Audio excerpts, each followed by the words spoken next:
ಸನ್ಮಾನ್ಯ ಅಧ್ಯಕ್ಷರೇ ಮತ್ತೊಮ್ಮೆ ವಿನಂತಿ ಮಾಡ್ತಾ ಇದ್ದೀರಿ. ಸಪ್ಲಿಮೆಂಟರಿ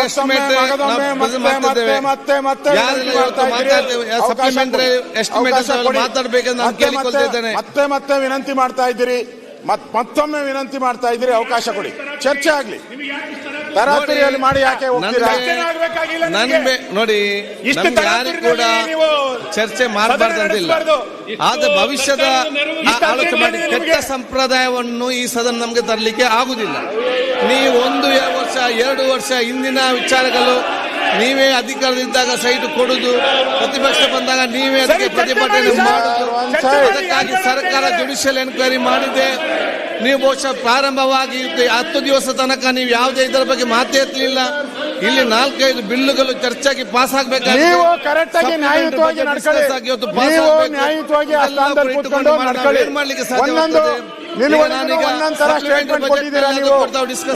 ಒಂದೊಂದು ರೂಲಿಂಗ್ ಅನ್ನ ಕೊಟ್ಟಿದ್ದೀರಾ. ಒಂದೊಂದ್ ತರ ರೂಲಿಂಗ್ ಅನ್ನ ಕೊಟ್ಟಿದ್ದೀರಾ. ನೀವು 20 ರೂಲಿಂಗ್ ಅನ್ನ ಕೊಟ್ಟಿದ್ದೀರಾ. ಕರ್ನಾಟಕ ಧನ ವಿನಿಯೋಗ ವಿಧೇಯಕವನ್ನ ಮಂಡಿಸಲು ಅನುಮತಿ ಬಿಲ್ ಅನ್ನು ಮಾಡ್ತೇವೆ.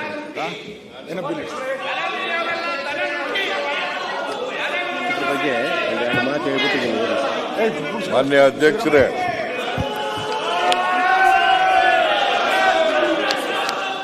(2024-25) ಮಾರ್ಚ್ 31 ಕೊನೆಗೊಳ್ಳುವ ಆರ್ಥಿಕ ವರ್ಷದಲ್ಲಿ ಬರುವ ಅಭಿಯಾಚನೆಗಳ ಕ್ರಮಾಂಕ 1ರಿಂದ 4, 7, 11, 13, 14, 17, 20, 22, 24, 27 ಮತ್ತು 28ಕ್ಕೆ ಸಂಬಂಧಿಸಿದಂತೆ ಸಂದಾಯವಾಗುವ ವೆಚ್ಚಗಳನ್ನು ಭರಿಸಲು ಸರ್ಕಾರಕ್ಕೆ ಖಾತೆಯಲ್ಲಿ ಹಾಗೂ ಬಂಡವಾಳ ಖಾತೆಯಲ್ಲಿ ಬ್ಯಾಂಕ್ಗಳ ಪಟ್ಟಿಯಲ್ಲಿ ನಮೂದಿಸಿದ ಮೊದಲಿಗೆ ಮೀರಿದ ಮೊತ್ತವನ್ನು ಈ ಸಭೆಯು ಮಂಜೂರು ಮಾಡಬೇಕೆಂದು ಕೋರುತ್ತೇನೆ.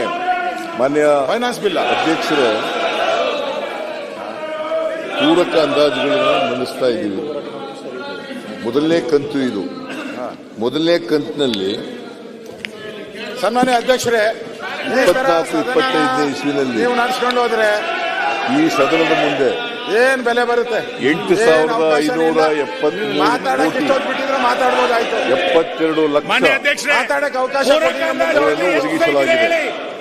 ಭಾರತದ ಸಂವಿಧಾನ ಅನುಚ್ಛೇದ 205(1)(a) ಅನ್ವಯ 8,573.72 ಕೋಟಿ ರೂಗಳ ಪೂರಕ ಅಂದಾಜಿನ ಮೊದಲನೇ ಕಂತನ್ನು ಅನುಮೋದನೆಗಾಗಿ ರಾಜ್ಯ ವಿಧಾನಮಂಡಲದ ಮುಂದೆ ಮಂಡಿಸುತ್ತಿದ್ದೇನೆ.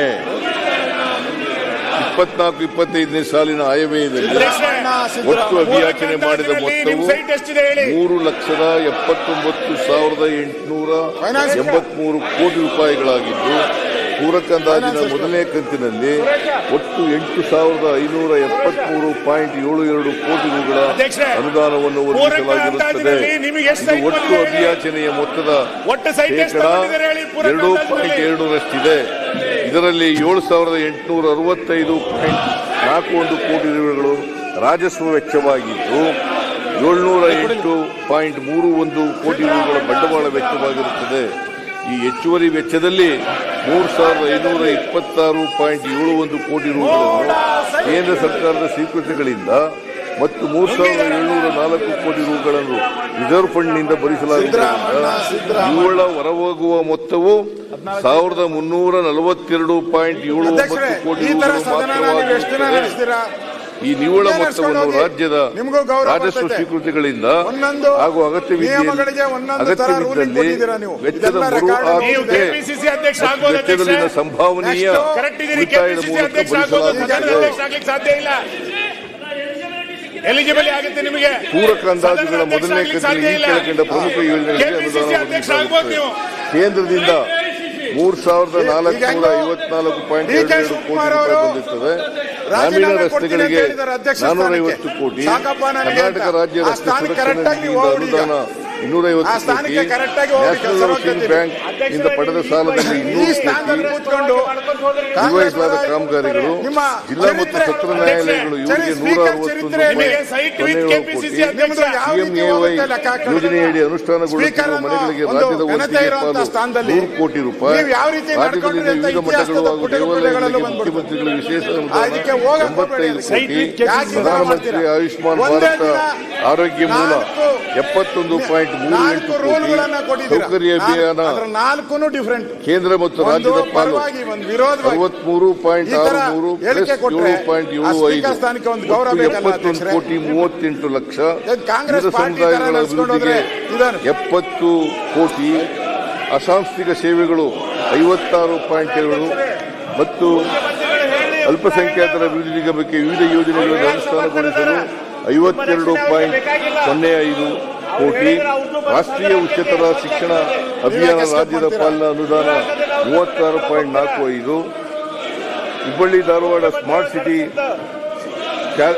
ಚಾಲೆಂಜ್ ಇದಕ್ಕೆ 35 ಕೋಟಿ 68 ಲಕ್ಷ, ಒಟ್ಟು 5,009 ಕೋಟಿ. ಇನ್ನಿತರ ಉದ್ದೇಶಗಳಿಗಾಗಿ 3,551.63 ಕೋಟಿ. ಒಟ್ಟು ಪೂರಕ ಅಂದಾಜುಗಳ ಮೊತ್ತ 8,573.72 ಕೋಟಿ. ಭಾರತದ ಸಂವಿಧಾನದ 205 ಕ್ಲಾಸ್ 1A ಅನುಚ್ಛೇದದ ಪ್ರಕಾರ ಪೂರಕ ಅಂದಾಜುಗಳನ್ನು ರಾಜ್ಯಪಾಲರ ಅನುಮೋದನೆ ಪಡೆದು ವಿಧಾನಸಭೆಯ ಮುಂದೆ ಮಂಡಿಸಬೇಕಾಗುತ್ತದೆ. ಇದರನ್ವಯ 24-25 ಪೂರಕ ಅಂದಾಜುಗಳ ಮೊದಲನೇ ಕಂತು 8,573.72 ಕೋಟಿಗಳನ್ನು ವಿಧಾನಸಭೆಯ ಮುಂದೆ ಅನುಮೋದನೆಗೆ ಮಂಡಿಸಲಾಗಿದೆ. ವಿಧಾನಸಭೆ ಈ ಮೊತ್ತವನ್ನು ಪೂರಕ ಅಂದಾಜುಗಳ ಮೊತ್ತವನ್ನು ಮಂಜೂರು ಮಾಡಿಕೊಡಬೇಕು ಅಂತ ಮನವಿ ಮಾಡ್ತೇನೆ.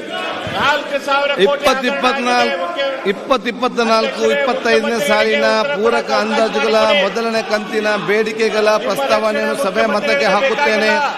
ಪ್ರಸ್ತಾವ ಹೀಗಿದೆ: 2024-2025 ಮಾರ್ಚ್ 30ರಂದು ಕೊನೆಗೊಳ್ಳುವ ಆರ್ಥಿಕ ವರ್ಷದಲ್ಲಿ ಬರುವ ಅಭಿಯಾಚನೆಗಳ ಕ್ರಮಾಂಕ 1ರಿಂದ 4, 7, 11, 13, 14, 17ರಿಂದ 20,